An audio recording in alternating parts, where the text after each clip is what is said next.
सभी बच्चों को नमस्कार। हिंदी की एक क्लास में आप सभी का पुनः स्वागत है। आज हम रचना के आधार पर वाक्य कितने प्रकार के होते हैं यह जानने का प्रयास करेंगे। वाक्य यानी ऐसा सार्थक शब्द समूह जो व्यवस्थित हो और पूरा आशय प्रकट कर सके, वाक्य कहलाता है। अर्थात जो संप्रेषण कार्य को पूरी तरह सफलता के साथ पूरा करता है। अब एक ही वाक्य है, उसको हम अनेक तरीके से कह सकते हैं और यही जो भेद होता है वही हमारे आगे की क्लास है उसको तय करेगा। जैसे हम एक ही वाक्य है, मजदूर गड्ढा खोद कर चले गए। मजदूरों ने गड्ढा खोदा और चले गए। जब मजदूरों ने गड्ढा खोद लिया तब वे चले गए। अब आप यहाँ पर देखते हैं कि पहले वाक्य में सीधा बोला गया है मजदूरों ने गड्ढा खोदा और मजदूर गड्ढा खोदकर चले गए। उसके बाद उसने यहाँ पर दो क्रिया ले आए हैं। यहाँ पर एक क्रिया थी, गड्ढा खोदकर चले गए मुख्य क्रिया थी। यहाँ पर आप देखते हैं एक क्रिया ये है, खोदा एक क्रिया यहाँ पर है और चले गए एक और है। दो क्रियाओं में इसको बदल दिया और यहाँ पर आप देखिए ज़रा, इनको योजक के साथ इनको जोड़ भी दिया। तो अब आगे बात करते हैं कि गड्ढा खोद लिया, एक क्रिया ये, चले गए ये, और लेकिन यहाँ पर आप देखते हैं कि तब इसमें बीच में आता है जिसके आधार पर इसका जो संरचना है वो बदल जाती है। तो यहाँ पर कहने के अंदाज में एक ही वाक्य को अनेक तरह से कहा जाता है और इसी आधार पर उसकी रचना में अंतर आ जाता है और इसी रचना के आधार पर हम वाक्य के तीन भेद करते हैं। सबसे पहला है सरल वाक्य यानी साधारण वाक्य, उसके बाद है संयुक्त वाक्य और फिर है मिश्र वाक्य। सरल वाक्य जैसे आपने ऊपर देखा था, मजदूर गड्ढा खोद कर चले गए, एक ही क्रिया है इसमें और इसमें कोई उपवाक्य नहीं है, अर्थात एक ही वाक्य में अपनी बात को पूरा कर दिया गया है। तो यही होता है सरल वाक्य, जिसमें एक ही क्रिया होती है और जिसमें कोई उपवाक्य नहीं होता है। सरल वाक्य के दो भेद होते हैं। आप यहाँ पर देखते हैं कि मजदूर गड्ढा खोद कर चले गए। तो इसी तरह से आगे आप जैसे देखेंगे, अमर पतंग उड़ा रहा है, छात्र सफल हो गए हैं। यहाँ पर आप देखते हैं कि जो सरल वाक्य है उसमें दो अंग हैं। पहला अंग है उद्देश्य, जिसके बारे में कुछ बताया गया है। दूसरा अंग है पतंग उड़ा रहा है यानी विधेय, जो उद्देश्य के बारे में जानकारी दे रहा है। यानी दो भाग होते हैं वाक्य के, जिसमें एक उद्देश्य होता है, एक विधेय होता है। उद्देश्य यानी जिसके बारे में बताया जाता है और विधेय यानी जो जानकारी दी जाती है। यहाँ पर आप दो वाक्य देख रहे हैं, अमर पतंग उड़ा रहा है, छात्र सफल हो गए हैं। तो यहाँ पर अमर और छात्र ये दोनों उद्देश्य हैं। अमर के बारे में जानकारी दी गई यानी कर्ता के बारे में जानकारी दी गई, तो ये उद्देश्य है। छात्र सफल हो गए, कौन सफल हो गया? छात्र सफल हो गए। तो सफल होने की बात बताई गई छात्रों के बारे में, तो यहाँ पर छात्र उद्देश्य हैं। और क्या सूचना दी गई वो है विधेय। तो यहाँ पर भी क्या सूचना दी गई है, ये बन गया है विधेय। तो आप यहाँ देखते हैं कि सरल वाक्य के दो अंग होते हैं, दो अवयव होते हैं, एक उद्देश्य होता है और एक विधेय होता है। अब आप सोचते हैं कि सरल वाक्य एक छोटा सा वाक्य होता, नहीं। सरल वाक्य को हम कितना भी बढ़ा सकते हैं, कर्ता का विस्तार करके, कर्म का विस्तार करके, क्रिया का विस्तार करके, कितना भी इसको बड़ा किया जा सकता है। लेकिन जब तक उसमें उपवाक्य नहीं बनते हैं तब तक वह एक सरल वाक्य ही रहता है। जैसे यहाँ पर हम देखते हैं अमर पतंग उड़ा रहा है, हम इसका कितना भी विस्तार कर सकते हैं। अमर छत पर चढ़कर पतंग उड़ा रहा है। अमर अपने दोस्त के साथ छत पर चढ़कर सुबह से लगातार पतंग उड़ा रहा है। आप कितना भी बड़ा वाक्य बना लीजिए, लेकिन इसमें एक ही वाक्य में पूरी बात समेट दी गई है और इस तरह से इसमें उपवाक्य नहीं बने हैं, तो हम इसको कहेंगे कि ये सरल वाक्य बन गया है। जैसे यहाँ पर आप देखते हैं रमा दौड़ती है, इसमें रमा उद्देश्य है और दौड़ती है विधेय है। बंदर पेड़ पर चढ़ रहे हैं, इसमें बंदर उद्देश्य है और उनके बारे में क्या जानकारी दी गई है, पेड़ पर चढ़ने का कार्य, यानी ये विधेय बन जाता है। विद्वान सब जगह पूजा जाता है, विद्वान इसमें उद्देश्य है और उसके बारे में बताया गया है कि वह सब जगह पूजा जाता है, तो ये इसका विधेय बन जाता है। पक्षी घोंसला बनाते हैं, इसमें पक्षी उद्देश्य है और उसके बारे में बताया गया है कि वो घोंसला बनाने का कार्य करते हैं, तो ये विधेय बन जाता है। तो इस तरह से आप देखते हैं कि सरल वाक्य में एक ही क्रिया होती है, कोई उपवाक्य नहीं होता है। उसका विस्तार बेशक कितना भी बड़ा कर दिया जाए, लेकिन अगर उसमें क्रिया एक है तो वह सरल वाक्य के अंतर्गत आ जाता है और उसमें उपवाक्य भी नहीं होना चाहिए। अब अगला हमारा भेद है संयुक्त वाक्य।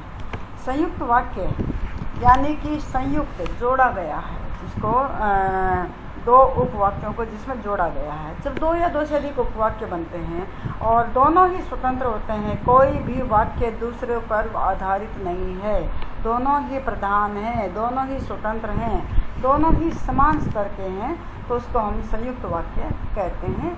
संयुक्त वाक्य में आप देख सकते हैं कि जो संबंध होता है वाक्यों का आपस में, उस संबंध के आधार पर हम तय करते हैं कि वह कौन सा वाक्य बनता है, किस तरह से उनका आपस में संबंध है। उसके आधार पर हम इससे संयुक्त वाक्य में 4 भेद करते हैं। पहला होता है संयोजक। संयोजक जिन वाक्यों में 2 अलग अलग वाक्य होते हैं और उनको आपस में जोड़ने का कार्य किया जाता है, तो वहाँ पर होता है संयोजक वाक्य। वो ऐसे कार्य करते हैं कि दोनों को ही जोड़ दिया जाता है, तो वो संयोजक वाक्य कहलाता है। संयोजक होता है, ये स्वतंत्र उपवाक्य होते हैं दोनों, और दोनों को योजक के माध्यम से जोड़ दिया जाता है, तो ये संयोजन करने का कार्य करता है। तो पहला है जैसे कि इसमें मैं आगे बढ़ गया और वह पीछे रह गया। इसमें एक मैं आगे बढ़ गया, ये कि स्वतंत्र उपवाक्य है, और ये भी वह पीछे रह गया, ये भी स्वतंत्र उपवाक्य है, और इन दोनों को और योजक के द्वारा जोड़ दिया जाता है। तो यहाँ पर आप देखते हैं कि ये संयुक्त वाक्य है और इसमें संयोजक के आधार पर इसको हम पहचान पाते हैं। दूसरा होता है विभाजक, जिसमें 2 स्थितियों के बीच में विकल्प दिखाया जाता है, चॉइस करने का मौका दिया जाता है, चुनने का मौका दिया जाता है। यानी एक विकल्प है आपके पास, जैसे मेरा भाई यहाँ आएगा या मैं ही उसके पास जाऊँगा। तो इसमें आप देखते हैं कि एक विकल्प है ये, यानी 2 स्वतंत्र उपवाक्य हैं और दोनों को या के द्वारा जोड़ दिया गया है, और या यहाँ पर कहता है कि एक विकल्प है जिसका चुनाव इसके द्वारा किया जाना है। या जैसे हम आगे बोलते हैं आप पहुंच जाएंगे या मैं आपको फ़ोन करूं, यहाँ भी आप देखते हैं कि विकल्प है, तो हम इसको पहचान पाते हैं कि ये संयुक्त वाक्य है और इसमें विभाजक योजक का प्रयोग किया गया है, विभाजक का प्रयोग किया गया है। जैसे ठीक से काम करो अथवा नौकरी चली जाएगी, ठीक है, ठीक से काम करो या नौकरी छोड़ दो। यानी कि इस तरह से जो कार्य होते हैं जिसमें विकल्प आपके सामने दिखाई देता है, तो उसको हम विभाजक के तौर पर लेते हैं और ये संयुक्त वाक्य के अंतर्गत आ जाता है। अब तीसरा है तीसरा जिसमें दोनों उपवाक्यों के बीच में विरोधाभास की स्थिति होती है, यानी कि विरोध दिखाया जाता है दोनों आपस में। जैसे विरोधाभासी अलंकार होता है ना, पहली पंक्ति और दूसरी पंक्ति दोनों को साथ में रखा गया है, लेकिन दोनों ही विपरीत हैं। जैसे यहाँ पर ये कहता है मैंने उसे बहुत समझाया परंतु वह नहीं माना, यानी समझाने का कार्य और मानने का कार्य, यहाँ पर दोनों जगह विरोध दिखाई देता है कि उसकी बातों का असर उस पर नहीं हुआ। तो यहाँ पर मैंने उसे बहुत समझाया, ये एक उपवाक्य है, स्वतंत्र है, और इसका आगे है कि वह नहीं माना, ये भी स्वतंत्र उपवाक्य है और दोनों को जोड़ा गया है यहाँ पर परंतु के माध्यम से। तो ये दोनों ही वाक्य में विरोध दिखाता है, तो ये भी संयुक्त वाक्य कहलाता है। तीसरा है जिसमें एक वाक्य का परिणाम दूसरे वाक्य में दिखाई देता है, परिणाम बोधक। अब एक उपवाक्य है वो उसका परिणाम अगले उपवाक्य में दिखाई देता है। जैसे आज बाजार बंद है, एक उपवाक्य है और कुछ नहीं मिलेगा, यानी कि बाजार बंद है इसलिए कुछ नहीं मिलेगा। तो यहाँ पर आप देखते हैं कि परिणाम बोधक संयुक्त वाक्य दिखाई देता है, जिसमें आपने यहाँ पर पहचाना कि किस तरह से हम संयुक्त वाक्य की पहचान कर पाते हैं यहाँ पर आप देखते हैं कि या, अथवा, इसलिए, अतः, और, एवं, नहीं तो, अन्यथा, वरना, किंतु, मगर, लेकिन, परंतु, चाहे, ये बहुत सारे होते हैं जो कि दो उपवाक्यों के बीच में आते हैं और वो कहीं पर संयोजक होता है, कहीं विभाजक होता है, कहीं विरोध दिखाने वाला होता है और कहीं पर परिणाम बोधक भी दिखाई देता है। तो ये संयुक्त वाक्य होते हैं जिसको हम इन चारों आधार पर पहचान पाते हैं। अगला है परिणाम मिश्र वाक्य। अगले वाक्य की बात करेंगे मिश्र वाक्य। जैसे आपने संयुक्त वाक्य में देखा है कि दो उपवाक्य हैं, तीन भी हो सकते हैं वहाँ पर, तो दो उपवाक्य हैं, दोनों ही स्वतंत्र हैं, लेकिन मिश्र वाक्य में थोड़ा अंतर आ गया है कि यहाँ पर एक प्रधान उपवाक्य होता है, बाकी उपवाक्य उस पर आश्रित होते हैं, यानी वो मिश्र स्वरूप होता है उनका, जिसमें प्रधान भी होते हैं, जिसमें आश्रित भी होता है। तो उन दोनों का मिला जुला रूप यहाँ पर मिश्र वाक्य कहलाता है। अब मिश्र वाक्य की कैसे पहचान की जा सकती है? मिश्र वाक्य में आपको पहचानना होता है कि प्रधान उपवाक्य कौन सा है और आश्रित उपवाक्य कौन सा है। जिसमें एक वाक्य बोलती हूँ आपको, मैं उस लड़के से मिला जिसकी किताब खो गई थी। अब ये देखिएगा, मैं उस लड़के से मिला था जिसकी किताब खो गई थी। अब यहाँ पर कार्य क्या है? उस लड़के से मिलना, और उसके बारे में क्या आगे विस्तार किया गया है, क्या बताया गया है? जिसकी किताब खो गई थी। तो यहाँ पर मैं उस लड़के से मिलना, ये प्रधान उपवाक्य बन जाता है। बाद में उसकी विशेषता बताइए कि कौन सा लड़का, यानी जिसकी किताब खो गई थी, ये बाद का प्रश्न है और उसका उत्तर है। पहला प्रश्न है और प्रधान उपवाक्य है कि वह उस लड़के से मिला। तो यहाँ पर आप पहचान पाते हैं कि ये प्रधान उपवाक्य है और जो इसके बाद आता है वो आश्रित उपवाक्य है। जैसे मैंने वही मकान खरीदा है जहाँ आप रहती हो, मैंने वहीं पर खरीदा मकान जहाँ आप रहते हैं। तो मुख्य कार्य है इसमें मकान का खरीदा जाना, मैंने वहीं पर मकान खरीदा है। तो यहाँ पर आप देख सकते हैं कि प्रधान है और इसका आगे आता है कि जहाँ तुम रहते हो। तो ये इसके बारे में आगे विस्तार से बताया गया है, तो वो आश्रित होता है। तो इस तरह से आप पहचान पाते हैं कि जो मिश्र वाक्य होता है उसमें एक प्रधान वाक्य उपवाक्य होता है और जो बाकी होते हैं वे उस पर आधारित होते हैं, उस पर आश्रित होते हैं, और उन दोनों का मिला जुला रूप मिश्र वाक्य कहलाता है। अब जो आश्रित उपवाक्य होते हैं वे कितने प्रकार के होते हैं?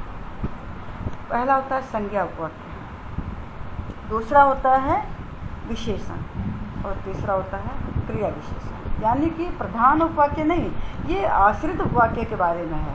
यानी आश्रित उपवाक्य कितने प्रकार के हो सकते हैं। अब पहला हम लेते हैं कि संज्ञा उपवाक्य, जिसमें कर्ता के कथन को पूरा किया जाता है। जैसे मैं कहूँ आपसे कि मुझे मालूम था कि वह नहीं आएगा। अब यहाँ पर आप देखते हैं कि क्या मालूम था, क्या, तो वो कर्ता की जो बात है कि उसमें जो कर्म है वो आ जाता है। यानी कर्ता को क्या मालूम था कि वो जो क्या एक संज्ञा पदबंध यहाँ पर आता है उसका उत्तर आता है बाद में कि वो नहीं आएगा। तो इसमें संज्ञा उपवाक्य होता है कि किसी संज्ञा के बदले आने वाले उपवाक्य को संज्ञा उपवाक्य कहते हैं। तो संज्ञा उपवाक्य को आप इसकी एक सामान्य सी पहचान होती है कि की से आरंभ होता है। यानी जो प्रधान उपवाक्य आया, मुख्य उपवाक्य आया, उसके बाद आप क्या जोड़ेंगे, क्या प्रश्न करेंगे, और जो उत्तर मिलता है वो आपका संज्ञा उपवाक्य कहलाता है। जैसे वह कहता है कि मैं कल जाऊंगा, वह कहता है कि मैं कल जाऊंगा, वह क्या कहता है, यानी संज्ञा क्या बता रही है, और वो आपको पता चलता है आगे कि वह कल जाएगा। तो यहाँ पर ये संज्ञा पदबंध होता है और संज्ञा पदबंध होने की वजह से संज्ञा उपवाक्य कहलाता है। और इसको आप देखते हैं कि वह कहता है, इसके बाद इसके जो कहा जा रहा है उसको बता रहा है और इसको जोड़ा गया है की के साथ। मैं आपको भूल जाऊँ, ये कैसे हो सकता है? अब आप देखिए यहाँ पर बदल दिया गया है। यहाँ पर आप ये देखते हैं कि वह कहता है कि मैं कल जाऊंगा। ये कल जाऊंगा इसने जैसे बाद में लिया, तो यहाँ पर यह कैसे हो सकता है, ये पहले आना चाहिए, इसने ये बाद में लिया है। और के बाद ये आश्रित उपवाक्य होता है कि इसको इसने पहले ले लिया है, तो ऐसे इसका स्थान परिवर्तन हो सकता है। तो स्थान परिवर्तन होने की वजह से आप यहाँ पर उलझन में मत पड़ेंगे। आप सोचेंगे कि मुख्य कार्य क्या हो रहा है। वो कह रहा है कि ये कैसे हो सकता है, ये पहली बात है।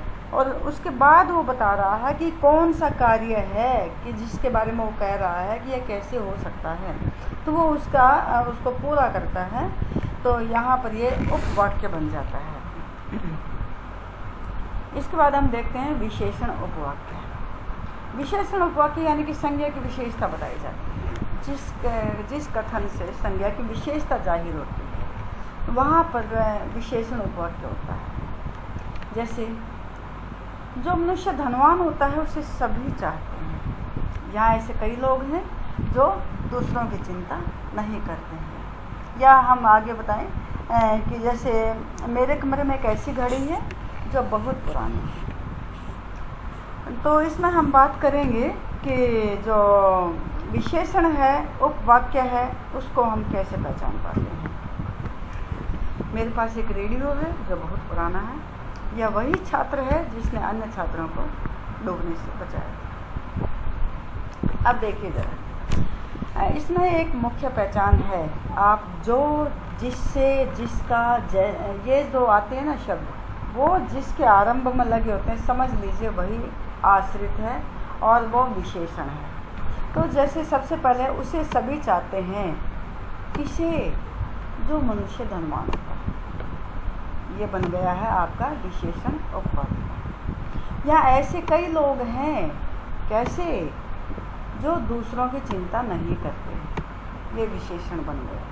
यहाँ पर उस व्यक्ति की विशेषता बताई गई है जिसे सभी लोग चाहते हैं, और वो कौन सा व्यक्ति है, धनवान। यानी कि धनवान यहाँ पर विशेषता बताई गई है, तो हम कह सकते हैं कि ये विशेषण उपवाक्य है। यहाँ पर उन लोगों के विषय, ये ऐसे लोग इसने बताया कि ऐसे कई लोग होते हैं, कैसे, तो ये यहाँ पर आता है उन लोगों की विशेषता जो कि यहाँ पर लेकर कहना चाहता है कि जो दूसरों की चिंता नहीं करते हैं। अब ये कहता है कि मेरे पास एक रेडियो है। कैसा रेडियो है, जो बहुत पुराना है, ये बन गया है आपका विशेषण उपवाक्य। ये वही छात्र है जिसने अन्य छात्रों को डूबने से बचाया था। कौन सा छात्र है, तो ये बन गया जिसने अन्य छात्रों को डूबने से बचाया था। ये हो गया है अभी तक आपने पढ़ा विशेषण उपवाक्य। इसमें और भी तो आप दे सकते हैं उदाहरण। जैसे मैं आपको कहूँ कि मैं दान दिए हुए रुपए नहीं लूँगा, ये है आपका। इसको हम कहेंगे मैं वे रुपए नहीं लूँगा जिन्हें मैं दान दे चुका हूँ। तो हम कहेंगे कि जैसे मैं वे रुपए नहीं लूँगा, तो ये प्रधान है, कौन से रुपए, जो वो दान में दे चुका है। तो यहाँ आप समझ जाएंगे कि जब आप जो, जिससे आदि शब्द बताते हैं, तो वहाँ पर आप समझ जाएंगे कि वो कौन सा है, विशेषण उपवाक्य है। जो, जिसे, जिसका, जिसमें, जिससे, जिस पर, जिसके लिए। या जैसे कि अगला वाक्य हम लेते हैं कि उसी से किताब मांगो जिसको दी थी, उसी से किताब मांगो। यानी कि यहाँ पर प्रधान है। अब आपको पता लगाना है कि किससे, जिसको दी थी, तो यहाँ पर जिसको आ गया है, या अर्थात हम कहेंगे ये विशेषण उपवाक्य बन गया है।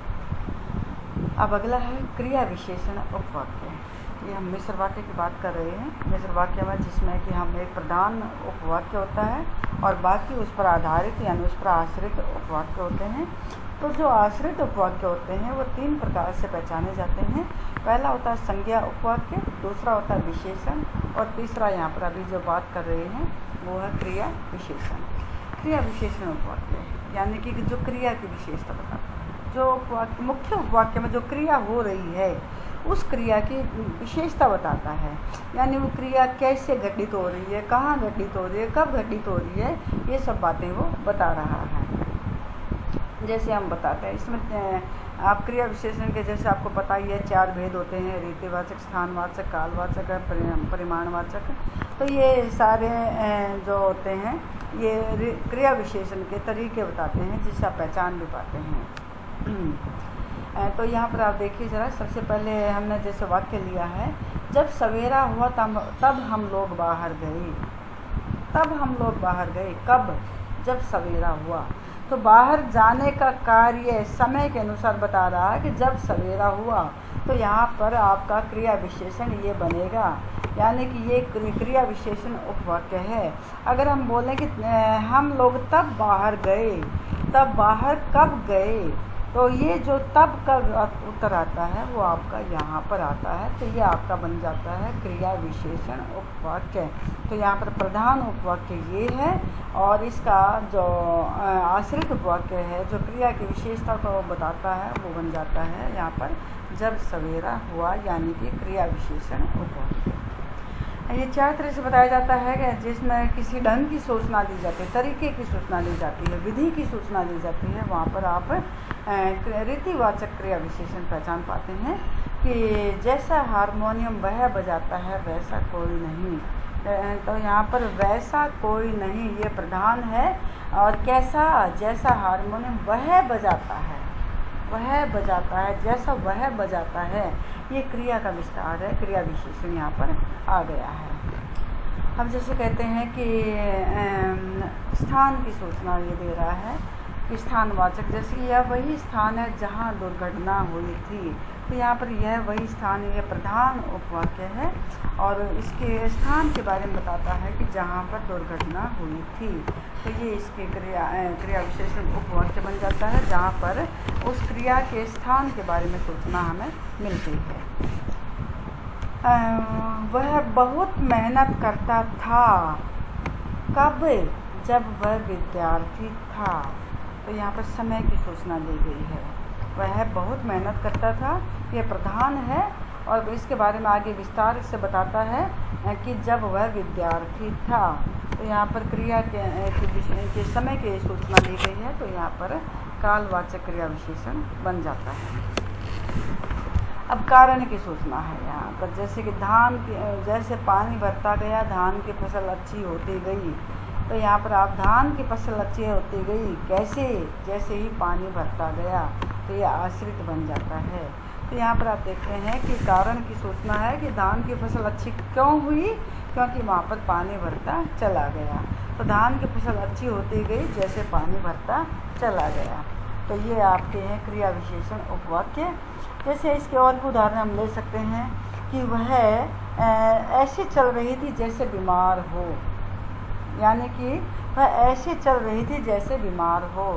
तो यानी कि वह ऐसे का विस्तार, ऐसे को बाद में समझाया गया है कि जैसे बीमार चलते हैं। तो जैसे बीमार चलते हैं यहाँ पर क्रिया विशेषण आ जाता है जो तरीका बता रहा है। जैसे इसके बाद हम बात करते हैं कि जब मैं दिल्ली में रहता था बहुत काम करता था। मैं बहुत काम करता था कब? जब दिल्ली में रहता था। तो यहाँ पर जब दिल्ली में रहता था ये क्या बन गया है? क्रिया विशेषण उपवाक्य। इसके बाद हम कहते हैं कि ज्यों-ज्यों वह बड़ा होता जा रहा है मेधावी होता जा रहा है। तो इसमें बड़ा होता जा रहा है, मेधावी होता जा रहा है, इसमें आप देखेंगे कि मेधावी होता जा रहा है, ये इसमें क्रिया विशेषण उपवाक्य बनता है। बड़ा होने के बाद वो क्या होता जा रहा है, तो वो इसके बारे में वो बताता है, यानी कि वो मेधावी होता जा रहा है। इसके बाद हम बात करेंगे, इसमें एक और रहेगा जैसे कि भिखारी की करुण कहानी सुनकर मेरा दिल पसीज उठा। अब ये वाक्य हमने लिया है और इसको हम तीनों वाक्यों में रचनांतरण करेंगे, इसका रूपांतरण करेंगे। अब आपने देखा यहाँ पर हेडिंग है वाक्य रचनांतरण है। रचनांतरण को हम एक और नाम देते हैं जो हम कहते हैं रूपांतरण, यानी कि वाक्य रूपांतरण। रूपांतरण होता है ये,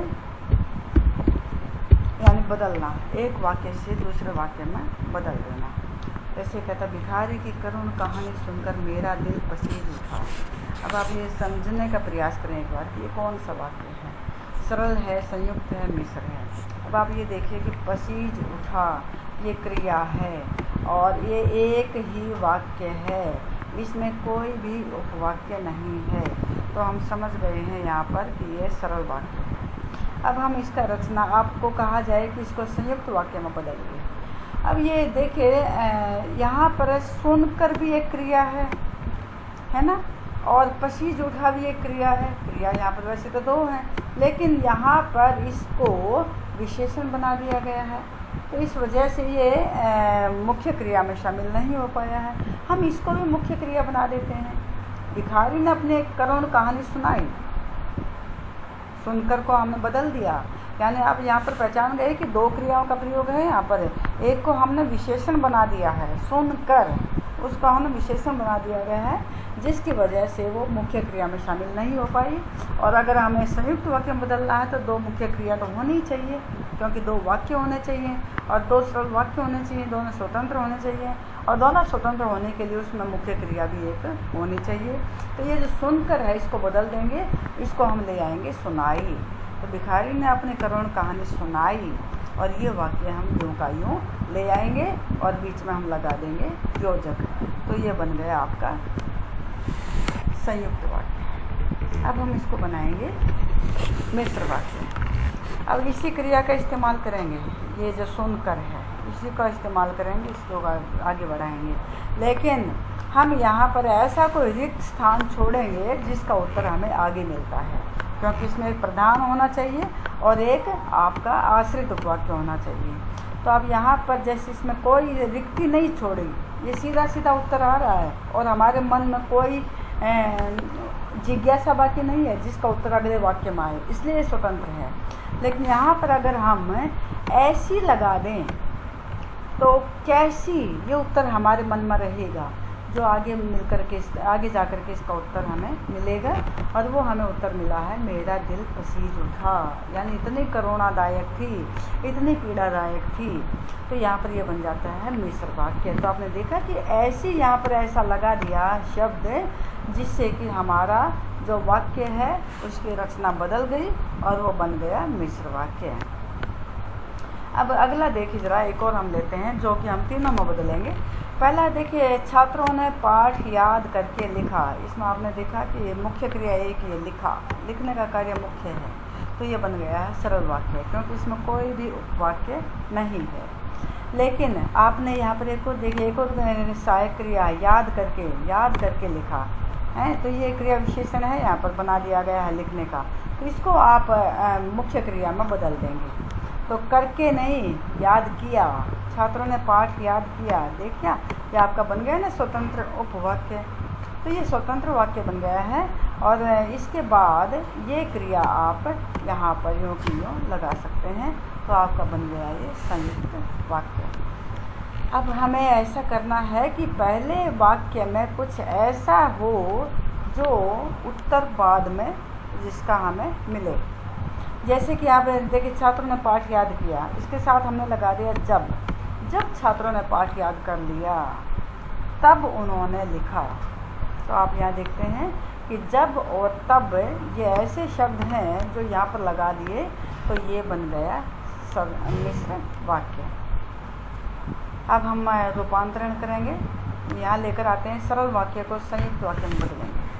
प्रातः होते ही आसमान से तारे गायब होने लगे। आप देखते हैं कि बिल्कुल सरल वाक्य है, आसमान से तारे गायब होने लगे।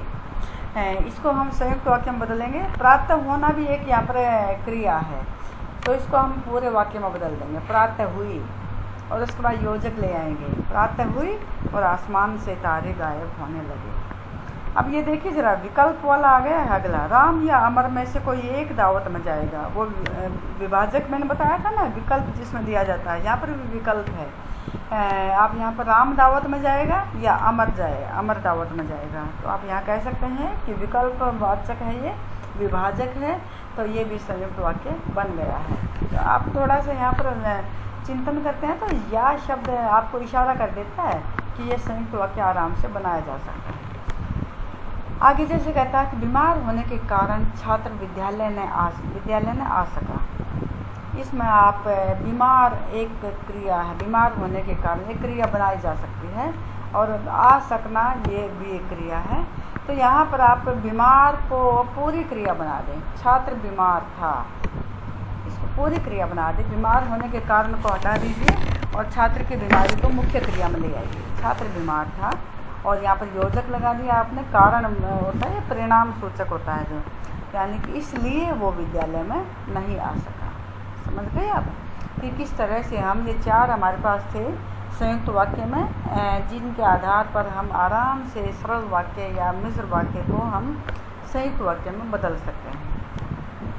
अब अगला है जो सरल वाक्य से हम मिश्र वाक्य में बदलने का कार्य करेंगे। सरल वाक्य है सत्य बोलने वालों की जीत होती है। अब यहाँ पर एक मिश्र वाक्य में जाएगा तो आपको ऐसा कुछ करना है कि पहले उपवाक्य में गुंजाइश बाकी रहे, जिसका उत्तर हमें बाद वाले उपवाक्य में मिले। तो सत्य बोलने वालों की जीत होती है, तो ये सत्य बोलना भी एक क्रिया है, तो इसको आप यहाँ पर लेकर आएंगे जो सत्य बोलते हैं, है ना। यहाँ पर जो ये विशेषण बना दिया गया था कि किनकी जीत होती है, सत्य बोलने वालों की। तो सत्य को ये बोलना हम क्रिया में ले आते हैं, तो जो सत्य बोलते हैं, तो आपने देखा यहाँ पर जो लगा दिया पहले, जो सत्य बोलते हैं उनकी जीत होती है, तो ये मिश्र वाक्य बन जाता है। मैंने मीता से अपने साथ चलने के लिए कहा। अब यहाँ पर है, एक तो होता है कहना और एक है यहाँ पर चलना, एक बन है चलना। तो दो क्रियाएं आपको दिखाई दे रही हैं, दोनों क्रियाओं को हम मुख्य क्रिया में बदल देते हैं। मैंने मीता से कहा, मीता से क्या कहा, ये उत्तर बाद में आता है कि वह मेरे साथ चले, तो ये संज्ञा उपवाक्य बन जाता है। आपने देखा ये क्रिया विशेषण था, यहाँ पर संज्ञा उपवाक्य। आप ये वैसे ही पहचान जाते हैं कि आ गया है, तो ये संज्ञा उपवाक्य यहाँ पर बन जाता है। मीता से क्या कहा, संज्ञा पदबंध है ये, मीता से क्या कहा, तो वो संज्ञा पदबंध यहाँ से मिलता है कि वह मेरे साथ चले, यहाँ पर भी आ सकता है। तो इस तरह से हम संज्ञा उपवाक्य की पहचान कर पाते हैं। वह बीमारों की तरह चल रही थी, बीमारों की तरह, ये देखिए ज़रा, इसको हम मुख्य क्रिया में बदल सकते हैं और इसको भी हम मुख्य क्रिया में ला सकते हैं। दोनों ही को हम प्रयोग करेंगे। ये कहता है कि वह ऐसे चल रही थी जैसे बीमार चलता हो, जैसे बीमार हो। तो ये जो ऐसे आ गया ना, ये ऐसे, ये यहाँ पर गुंजाइश बाकी रखता है कि इसका उत्तर बाद में मिलेगा। अब अगला है जो हम संयुक्त से मिश्र में परिवर्तन करेंगे। संयुक्त वाक्य में एक ऐसे डॉक्टर से मिला, मैं एक डॉक्टर से मिला और वह बहुत होशियार है ना। मैं एक डॉक्टर से मिला और वह बहुत होशियार है। अब आपको इसको मिश्र में बदलना है। अब आपको यहाँ पर गुंजाइश पैदा करनी है, जिज्ञासा पैदा करनी है। कैसा डॉक्टर है, बहुत होशियार, तो यहाँ पर आप ला सकते हैं ऐसे। मैं एक ऐसे डॉक्टर से मिला जो बहुत होशियार है। समझ आया। भयंकर तूफान आया और नाव नदी में डूब गई। अब यहाँ पर आप देखते हैं कि तूफान आने से नाव नदी में डूबी, तो यहाँ पर आप शब्द में शुरुआत में ले आएंगे जैसे ही, है ना। तूफान आया तभी तो नाव नदी में डूबी, तो यहाँ पर आप कहते हैं जैसे ही भयंकर तूफान आया वैसे ही नाव नदी में डूब गई। आप यहाँ पर कोमा भी ला सकते हैं, वैसे ही की जगह पर यहाँ पर कोमा भी आ सकता है। तो अगर ऐसा है और आपको पहचानने के लिए कहा जाए तो आप यहाँ पर उलझे नहीं बल्कि सीधा बता दें, सोच लें कि यहाँ पर वैसे ही को कोमा के माध्यम से इसको लुप्त कर दिया गया है। सैनिकों ने हथियार उठाए और वे शत्रुओं से युद्ध करने लगे। सैनिकों ने हथियार कब उठाए और उन्होंने शत्रुओं से युद्ध कब किया, तो इसको हम ये सोच करके मिश्र वाक्य में बदलेंगे। तो यहाँ पर हम जब सैनिकों ने हथियार उठाए तब शत्रुओं से युद्ध किया, है ना। जब वो तब आ गए हैं, जिसके माध्यम से आप कह सकते हैं कि ये मिश्र वाक्य बन गया है। तो आप ये इस तरह से हम इसका सारांश कर सकते हैं कि जो वाक्य होता है उस रचना के आधार पर तीन तरह का होता है, सरल, संयुक्त और मिश्र। और इसमें सरल में एक ही क्रिया होती है, संयुक्त में दो क्रिया हो सकती हैं, दोनों स्वतंत्र होती हैं। और मिस्र में 2 या 2 से अधिक क्रियाएं हो सकती हैं, जिसमें एक प्रधान होती है क्रिया और इसमें जो उपवाक्य होते हैं वे प्रधान उपवाक्य पर आश्रित होते हैं। यानी एक प्रधान उपवाक्य हो गए और बाकी जो हैं वे आश्रित उपवाक्य हो गए। और वे आश्रित उपवाक्य 3 तरह के होते हैं, संज्ञा, विशेषण और क्रिया विशेषण। तो इस आधार पर आप रचना के आधार पर जो वाक्य होते हैं उनकी पहचान आराम से कर सकते हैं।